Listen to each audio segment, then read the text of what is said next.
Les prépas, je vous ai pas oublié, on va essayer de démontrer ce résultat-là. On a A et B qui sont deux polynômes à coefficients dans les entiers relatifs.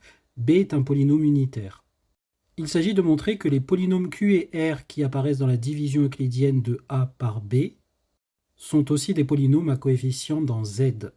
Alors attention, a priori, comme ça n'est pas évident, puisque l'existence de la division euclidienne se fait sur un corps, dans R ou dans C.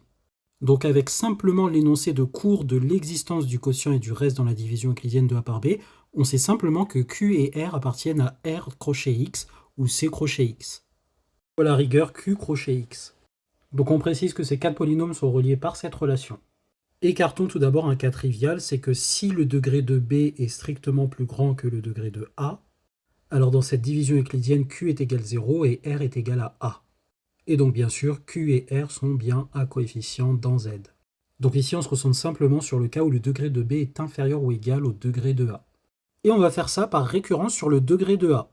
Je vous laisse faire l'initialisation en commentaire pour n égale 0 et n égale 1, où n est le degré de A, et moi j'attaque directement l'hérédité. D'ailleurs qu'on est sur une récurrence forte. Soit donc n un entier naturel tel que pour tout cas dans l'intervalle d'entiers 0n, A et B des polynômes à coefficient dans Z tel que le degré de B est inférieur ou égal au degré de A qui vaut K, avec B unitaire, alors on a Q et R appartenant à Z crochet X, montrons qu'on a la même chose pour n plus 1. C'est-à-dire que si A et B sont à coefficient dans Z et que le degré de B est inférieur ou égal au degré de A qui est égal à n plus 1 avec B unitaire, alors Q et R correspondant donc à ce couple AB appartient à Z de X. Oui, je ne l'ai pas écrit, mais du coup c'est tout ça, la propriété qui dépend de n. On a donc l'égalité que A est égal BQ plus R, avec le degré de R qui est strictement inférieur au degré de B par propriété de la division euclidienne, le degré de B étant inférieur ou égal au degré de A qui vaut n plus 1. Étant donné que A est de degré n plus 1, cette égalité nous indique que ce polynôme-là est aussi de degré n plus 1. Et le degré ne peut pas venir de R puisque le degré de R est strictement inférieur à n plus 1. Donc le terme de degré n plus 1 apparaît ici. Et nécessairement, ça va être le terme de plus haut degré de B multiplié par le terme de plus haut degré de Q. Ainsi, je peux écrire cette égalité de cette façon. Pourquoi? Parce que par hypothèse, B est unitaire, donc son terme de plus haut degré a un coefficient 1, et j'appelle son degré P. Et j'appelle le reste B', qui pour l'instant est simplement un polynôme à coefficient dans R ou C. Nécessairement, le coefficient dominant de A apparaît ici devant le x puissance n plus 1 moins P qui est dans Q. Parce qu'il viendra de cette distribution et toutes les autres distributions donneront des degrés strictement inférieurs. Donc j'ai bien ceci ici, plus Q', un polynôme à coefficient dans R ou dans C, et le degré de Q' est strictement plus petit que ça.